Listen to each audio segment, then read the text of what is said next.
of this season. We've been doing this for 6 years. Some of you I know have been here for almost every cultural encounters that we've had. So thank you for coming. If this is your first one, I'm sure you'll come back for more. Today we have a special presenter. This is one of our advisors. She's been one of our advisors for 2 semesters. Her name is Paranant. She's from Thailand. She came in 2003 as an exchange student to Two Harbor, and then in 2011 she moved here permanently because she fell in love with the state. So I was very happy that she was willing to do a presentation for us today on her home country. So welcome. Thank you.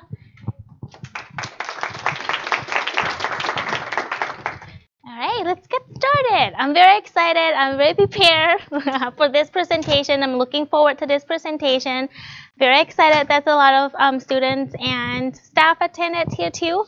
So like Vicky mentioned, I'm from Thailand originally, and I fell in love with Minnesota, especially in the education field, working in St. Cloud Technical and Community College. Basically, my dream come true. So let's get started. Destination Thailand, the land of smiles. We used to be known as the land of smiles, and my understanding, because we were never really been a country that were focusing on learning English, so we never really know English. So I think that, and we also a country that is a very high in tourists, tourists too.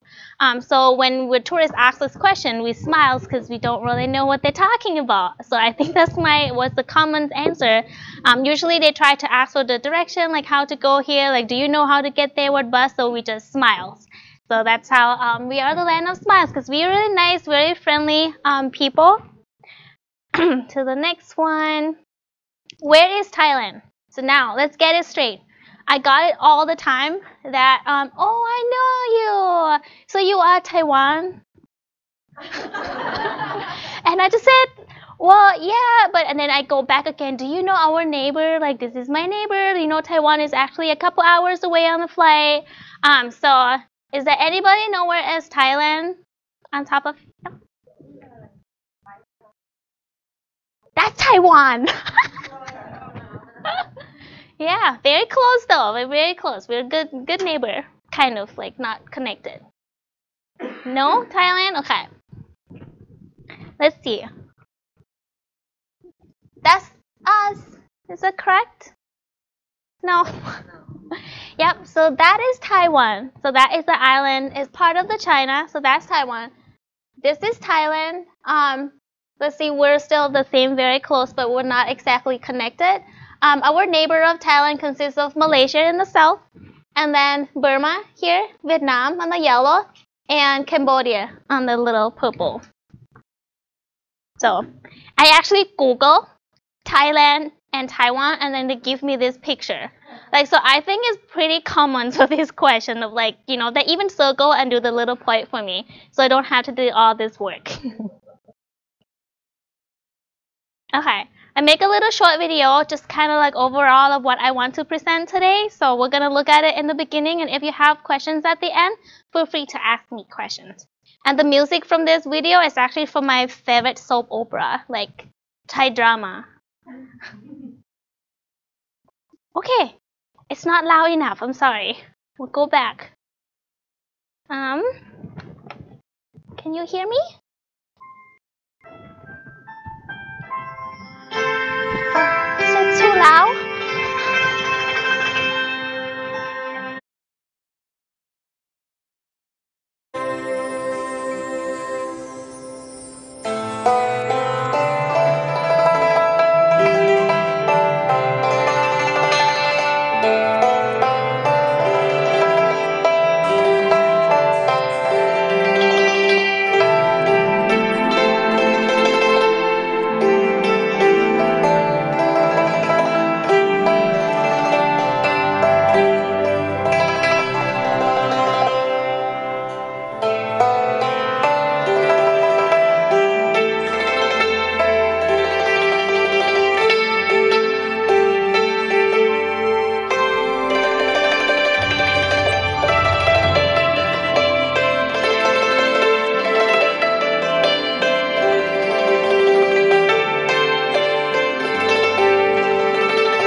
That was loud enough for sure. Kia. Nope, we don't watch it again. Okay. The next one. So that music was pretty much like an old version of Thai music, maybe a couple hundred years ago, but it was played by Thai instruments. We don't really use any like, drum or guitar, so we have like our own Thai instruments. So that what is the sound, what it sounds like. Now I'm going you back 300 years ago before Bangkok, the old capital of Thailand, what we used to call Ayutthaya. We'll still have that city right now next to Bangkok. I drive there all the time. It takes me like 1 hour from Bangkok to drive to Ayutthaya.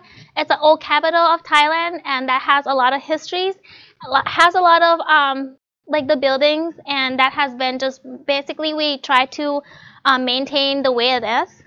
We have a lot of elephant village because back then in 200 to 300 years ago, elephant has been used as represent as a king's property.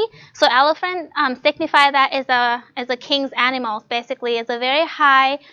We put the elephant in a very high spot that we have to respect elephant, and basically we use as a vehicle, and we use as a part of like the when we have the fight, what we call it, war.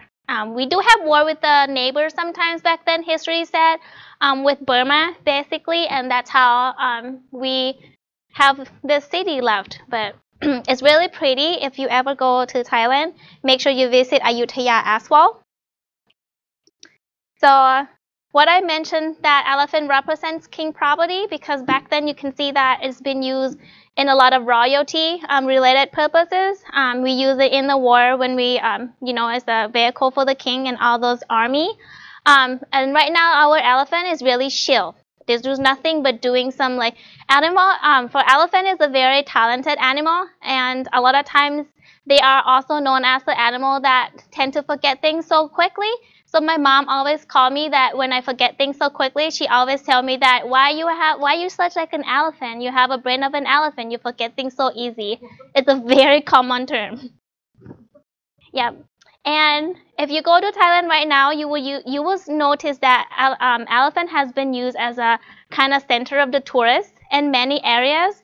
Upper like northern Thailand, middle Thailand, or like any south, any tourists visit will have related to elephant show. Elephant can do many things. Like I see in the picture, that definitely can be in a football, soccer team, not football. We have like an elephant ride, and elephant can draw a very beautiful picture. So we are really honor our elephants. If you notice, our elephant looks a little bit different than elephant in Africa. Can you tell me why? I think that elephant in Africa has a different feature, like in terms of ear and like the body. So Thailand elephant is a little cuter and then smaller, not like scary looking. And we have a white one too. And the white elephant used to be very rare, and now we'll still have maintained some white animals too. So temple. This is basically what I grown up highly participate in, because my family and is Buddhist. I'm also Buddhist as well. So growing up, it's very common that we will have to go to the temple in the morning. We will have to do some the meditation with the family and just participate in like activities that temple provides. Basically, there's over 29,000 temples in Thailand. It's very a lot. It could be something that looks very new, but it's a lot of temples are very local. And the monk that is in the temple basically has to be there at all time. And in the morning when we go to the temple, usually we're doing some merit by bringing in some food for the monk, and when we pray, and then the monk usually eat 1 time a day. So we go there, let's say 7 in the morning, the monk will eat at 8 in the morning, the monk will have a snack at 11, and then the monk will meditate all day. Morning routine, just like that. Every morning the monk will walk on bare feet to a different area, just to make sure that that the monk able to connect with the community that want to do the merit. As you can see in the picture, what is in the monk's little bag is basically what he kept rice and all, like usually when we give merit, we give rice and then something like a real food and then some water and flour.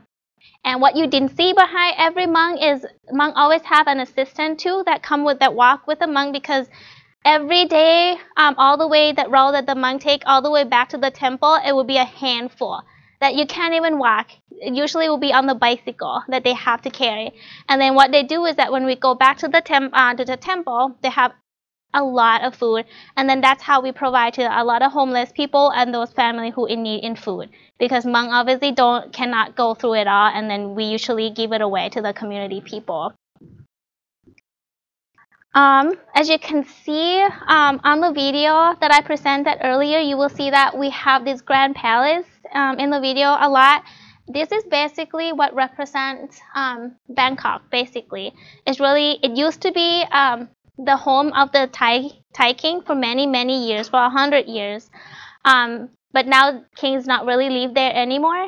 They have like a different residence now, but it used to be, this is the place that where king used to be, and now it changed to be the administrative seat of government, and now it's changed again after a little bit change. Now it's become like a permanent tourist spot. So if you go to Thailand, you can definitely visit the Grand Palace. It's huge, but it's very it has a rules of the appropriate dress that you can get in. Like you cannot wear short, you cannot wear skirt, or you have to respect the place basically. So you have to dress appropriately, otherwise you can't really get in this place. I just want to touch base a little bit about last year. Our king has passed away after he's been a king for over 80 years. He basically the long living king that we have, and then just want to show that this is in front of the Grand Palace, and this is how Thai people are mourning on that period of time. See that white elephant? Yep. And then yeah, there's thousands and thousands of people that will be waiting in front of the palace every single day, because we actually the process of the whole overall like royal funeral is actually take 1 year.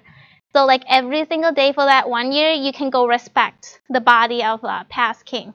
And trust me, my mom was here, visited me when the king passed away, and I have to take her to the Thai temple basically every week that is in Minnesota. They have one Thai temple.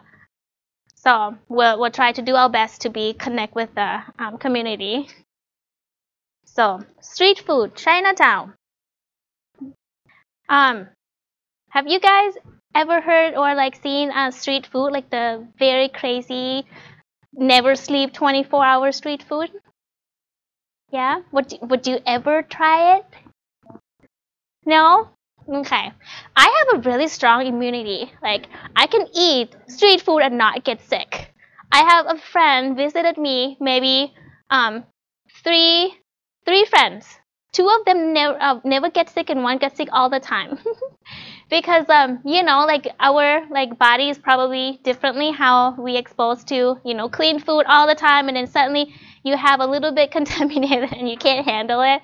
So I always like joke to myself too, like, yeah, I think I have a really strong immunity because I never really get sick about eating like any food. But that's a probably bad way to teach your kids too. Keep them clean still, it's good. But my son never gets sick too when he go to Thailand, so that's a good thing. I can feed him street food all the time.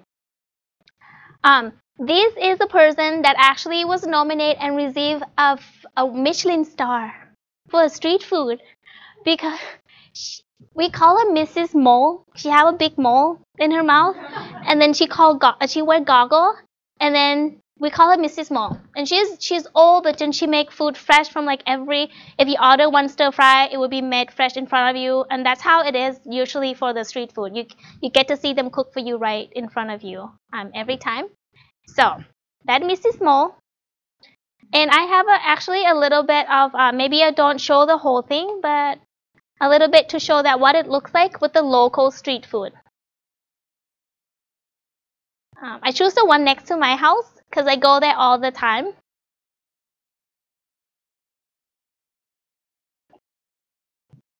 Okay. There's probably some pretty big names here checking out these half-price floats. Oh, look, there are those two guys. That's not McDonald's. I think we're eating here all the time. Are we good at eating here? You see the sunburn? I think she's really funny. What happened to my life?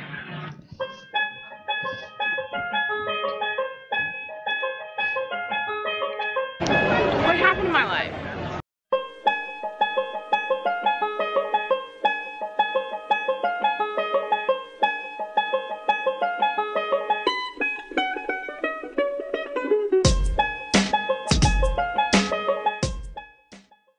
Okay, so now we're headed to one of the big night markets in Bangkok. It's kind of relatively just for the locals. There's tons of night markets around here in Bangkok, but this one's close to our house. And actually, I'd say it's pretty good. It has some art stuff and local things, which is kind of unusual for Bangkok being a big tourist city and have all kinds of tourist type things. So let's check that out.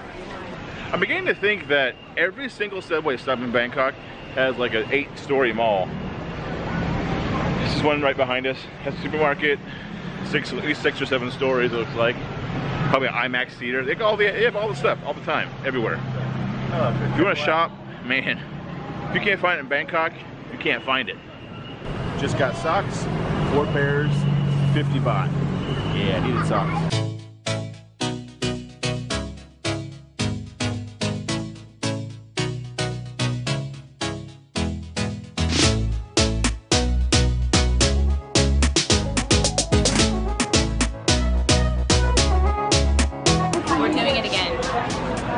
We're eating all the things. This is our last night in Thailand for a little while, so dinner.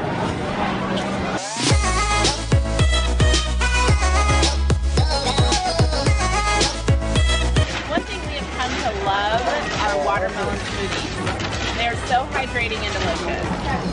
It's only 40 baht.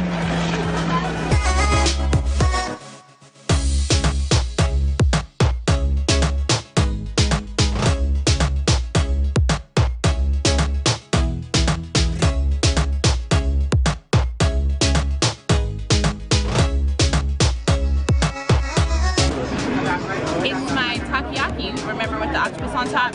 So this is different filling. They had 2 with my favorite seaweed salad, 1 with cheese, and 1 with salmon. So it's a little different. Snack. I don't know what's what, so we're gonna see.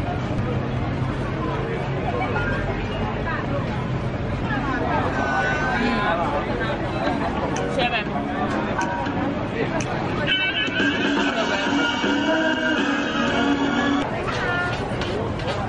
Kind of an original fried chicken on it. So get back in here.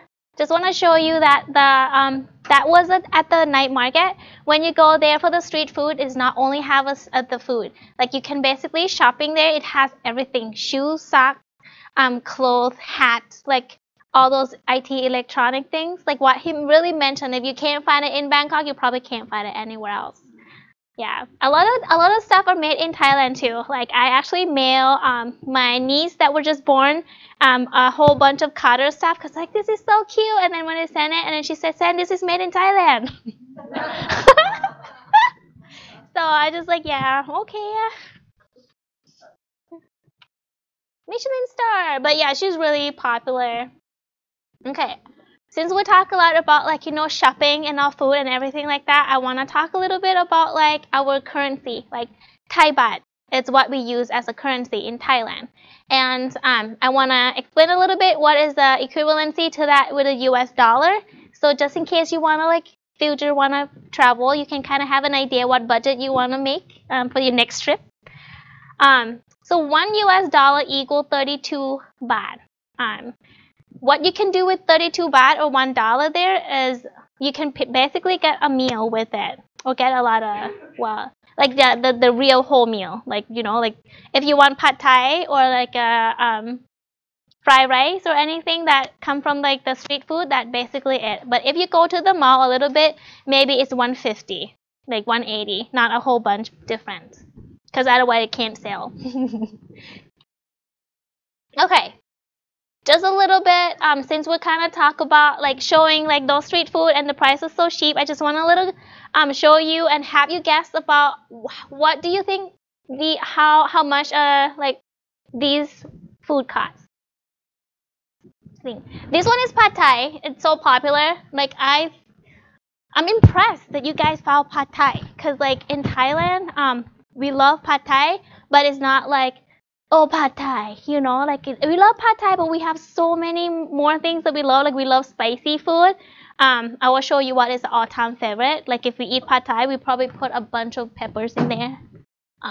But yeah, I'm really proud that you guys like bring it here and it become like a very popular food here. And I've been trying every day to make one like that, and it's pretty difficult. It actually has a lot of ingredient in it.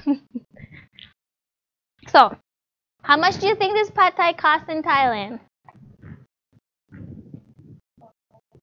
$5. $1. $3. Okay.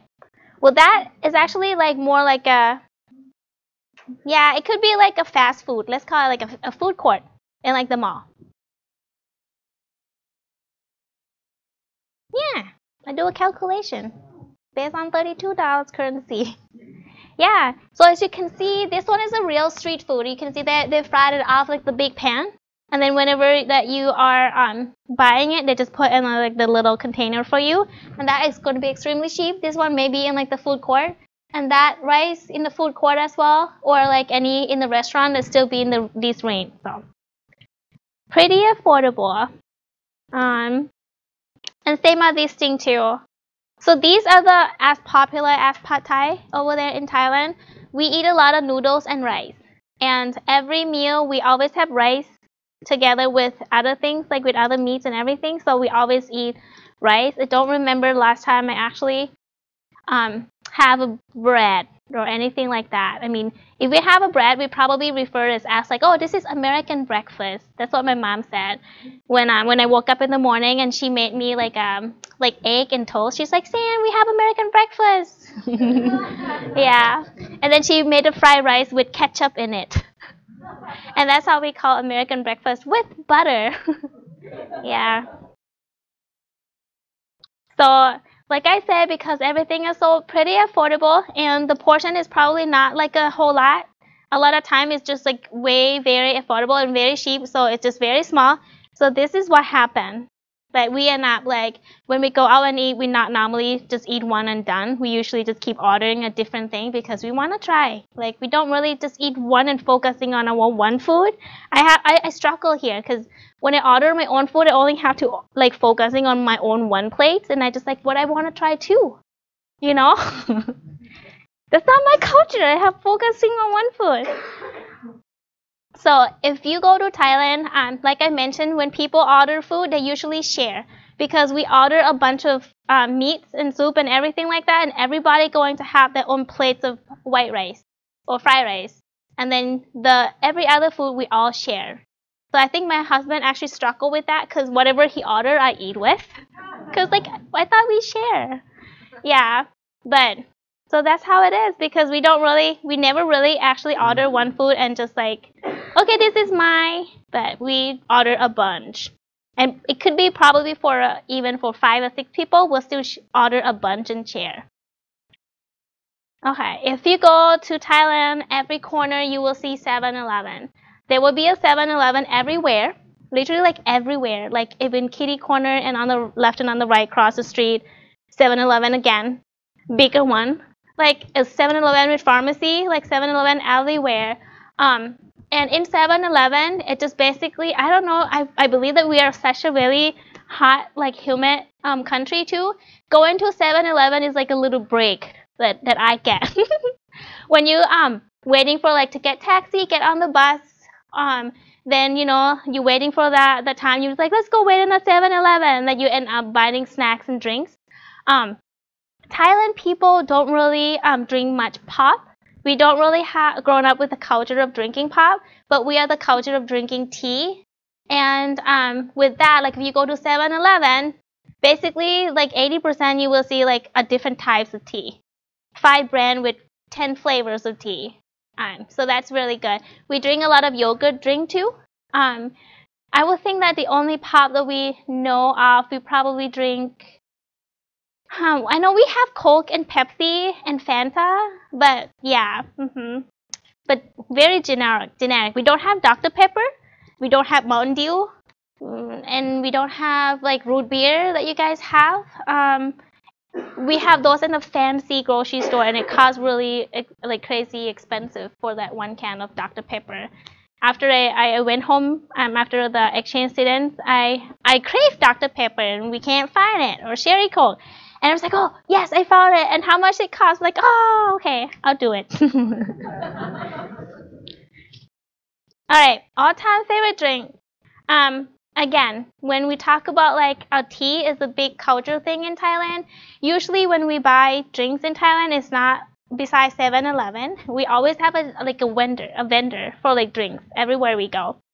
It's very easy to find, and actually this is real. The Thai tea originally, when we made a different types of drink, you have to mix it, and we don't really have a blender or anything, so he actually used 2 cups to mix the drink, and he never spilled a drop down on the floor. So it's very common when I go to the vendor and say, can I have a Thai tea? And they would always mix that way, even just for like different types of milk drinks, they're gonna mix it that way. And if you can see this little plastic bag, that's how they serve the drink. Actually, I think it's a plastic bag that was made for the drink specifically in Thailand. It's not like, it's a perfect size, and you can hold it, and you put a straw, and it makes sense. It's perfect. It's better than a cup. Like, you don't like spill it, you just hold it if you have a lot of stuff. So like that's how we always use it. I think next time I'm gonna ask my mom to send it. We can try. You have to hang it. Yeah. You have to hang it with this thing. Yeah, we can't really put it down. But a lot of time when you put it down, it just stay up. If you drink almost all of it, so the ice will stay. Just speaking from my experience. So, like what I mentioned earlier about Pad Thai is the most famous food. This is what I would consider the most famous food, and this one derived from like Southeast Asia, southeast part of Thailand, which is connected to Laos. Thailand and Laos has a very familiar cultures, and in terms of food, languages, not exactly the same, but the letter are like almost familiar. Sometimes I read Laos letter and I thought I can read it, but I can't because it looks so close.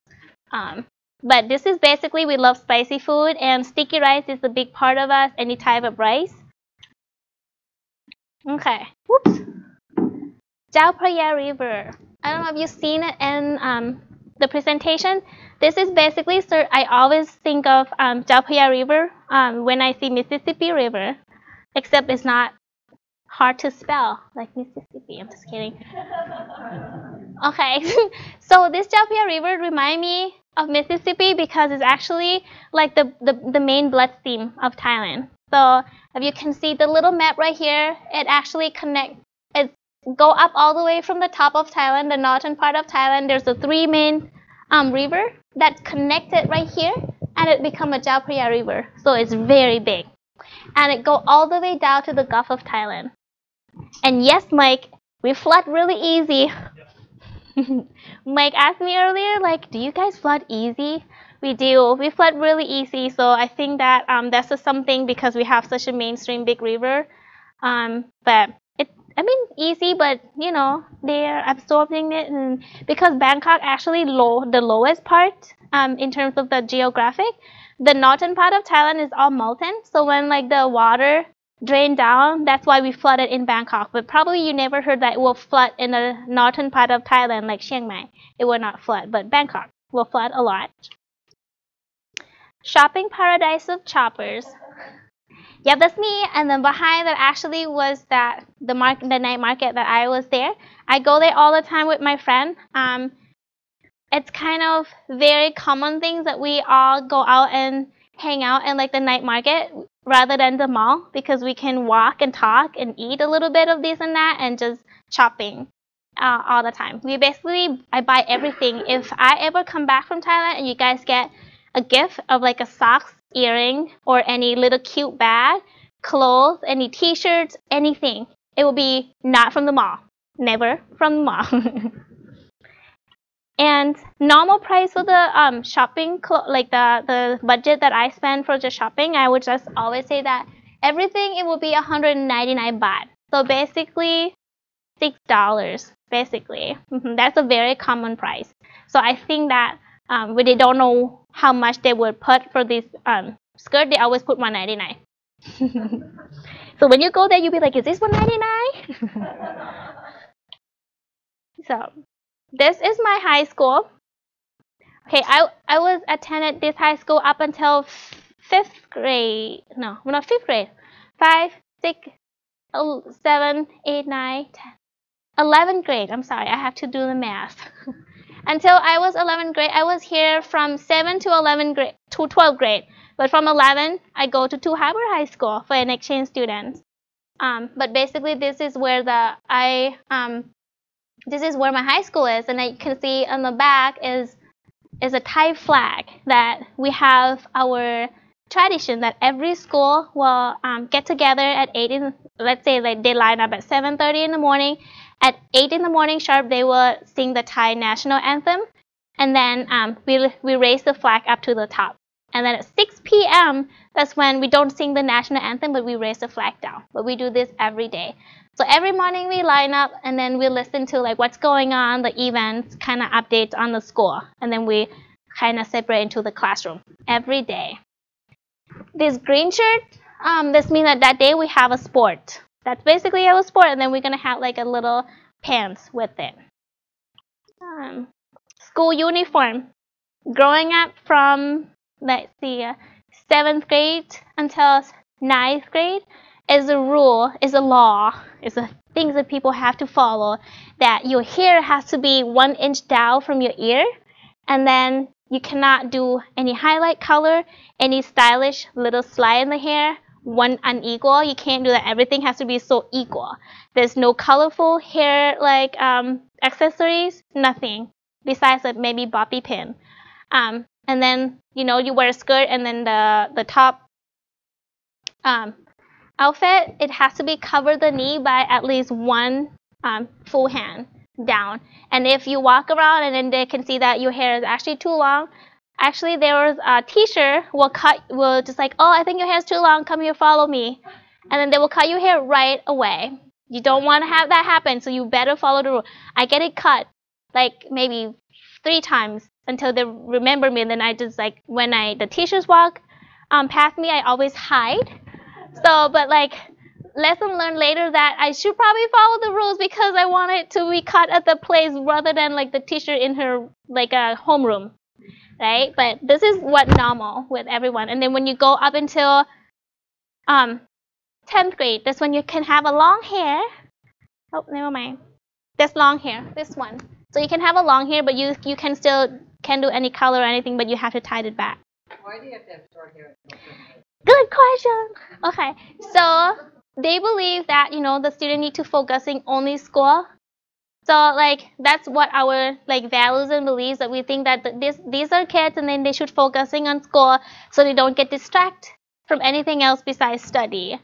Like yeah. So it's still this like they still follow to that tradition and up until today, unless you go for public school. I go to the unless you go to private school, then you can have more like a 2 braid, but you still have to, overall you can never ever put your hair down or like put makeup on or anything. Yeah, it still be a tradition, but it may be different that the private you can maybe have a long hair as a sooner age. Yeah, but we will really think that you should not focusing on like other thing besides study. And I know I'm against it. I'm like, that's why I try to like make it longer. Like, it doesn't mean that my grade gonna go down, mom. Yeah, but I follow the rules, so this is very normal. So this is my university. I select this one because I want to present that what is like just for the tradition of going to school in Bangkok. It's a very pretty much the same across Bangkok. If it's outside the Bangkok, it may be a little bit different. But it's just basically the same policies and procedures and how you get into university based on like the entrance examination that you would do at the end of your senior year. It's nothing like the higher education here at all. So if you miss the entrance examination, this means you have to wait another year to take it with the younger generation. And if you miss again, nobody really wait anymore. They can just get accepted into the range score, and then they will tell you that what areas and what school that you'll be able to get in for the private. If you don't score enough, then you have to go to the private, which is really sad because it's really expensive. I have to say that this is my university, and I pay 4,000 baht a year to go there because my score was pretty good, so I able to get into a public university that is in a good range, but that doesn't cost me a lot to go in because it depends on the score that you get in. Okay, the time fly. Dessert. We'll skip. Okay, I want to show you a little bit about quick one of my Thailand score. Oh, where did it go? And then we should just have questions and enjoy, and then we can have our Thai tea because it's only 15 minutes.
You see the princess? So actually, my commencement, she handed me the graduation, and that's from the princess because based off the score, then you would get to select who would be able to participate in your commencement. And you can see that she's really sleepy because can you believe it? She handed out like the graduation to every single student, 5,000 for the graduation. I bet she's really tired, but that is a tradition that they has been doing. Yeah, up until it's been she's doing, and then the prince that doing, but before that it was the king all along. Yeah, so it's just a certain school that will get the graduation with the royal. That's really cool. I hope they continue on that. And then, well, just a quick one. I just want to show you that our dessert is very popular. I never grown up using the baking machine. Was it the oven? Yeah.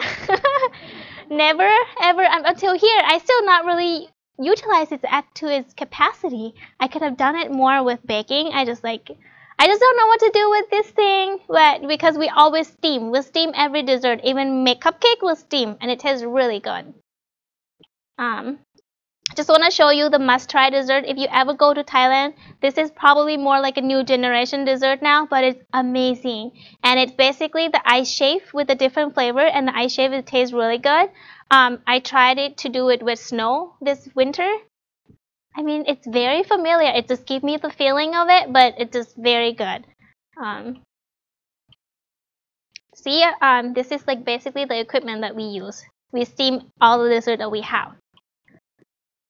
Growing up grocery store, I have to say that we never really have to go to like the supermarket.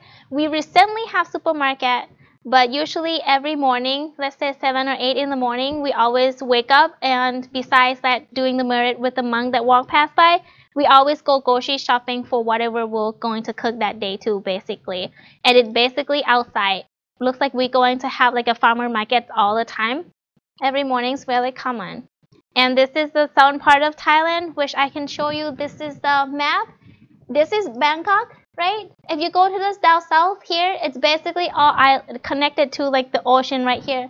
Andaman Sea, and then this is the Gulf of Thailand. So in the south of Thailand, we are very well known for the beautiful beaches. And if you want to have me talk about beaches, that would be our next cultural encounter. Because there's a lot of details that we can just explore. My dad actually worked in Phuket, so this is Phuket. So yeah, we go there a lot. It has amazing, beautiful beaches. We have 4 seasons in Thailand. We don't have just summer. We don't have spring and autumn. Never. We have 3 seasons. I'm sorry. We have summer, raining, and winter. By winter, I mean like maybe 2 months for like 50 Fahrenheit for like 2 months. That's our winter, and we loved it. We have a long monsoon, like the long raining season. So that's this time, the raining season, we actually close the island right now, and because it's dangerous to like travel and just be on like the ocean. So oh, I'm sorry. And then the island will reopen in October. So that's when October is the best time to visit island in Thailand because it's brand new. So I put James Bond in there because we actually named one of the island the James Bond Island because the James Bond movie was there, and then filmed the movie there, so that we named one of the island James Bond Island. So, and he was there. That was not a Photoshop. Yeah. So, any questions at all about Thailand? I kind of focus a lot about Bangkok because, yes? How do they do the daily markets during the rainy season? Yeah, good question. It's just we have just like an umbrella. I think that would be a really struggle too, but usually it would be an open space that has a roof. But I remember for the fact walking in and out from the car always been a rain. And then when you get into the place like a big market, but it has a roof, then it will be, yeah. Yes? So there are places for like food and shopping that are just open all the time. Yeah. More like food never closes. Yeah, there's a 24 hours for clothes too. That's really normal around. Yeah, it's very normal. Yeah, I got questions all the time. I'm like, I really like your shoe. I like your skirt. Where you get it? I'm like, in Thailand. It's really hard to explain. I don't know what to explain where I buy it. Yeah, it's kind of on the corner of that street. Yeah. I actually make some special treats for everyone today. Since is there anybody allergic to like dairy products or non-dairy lactose intolerance? No? Okay. Maybe since we have 10 minutes, I'll be happy to answer any questions here too, but I would love to have you guys try my Thai tea because I've been waiting for this time all day, which my day today go by fast. All right.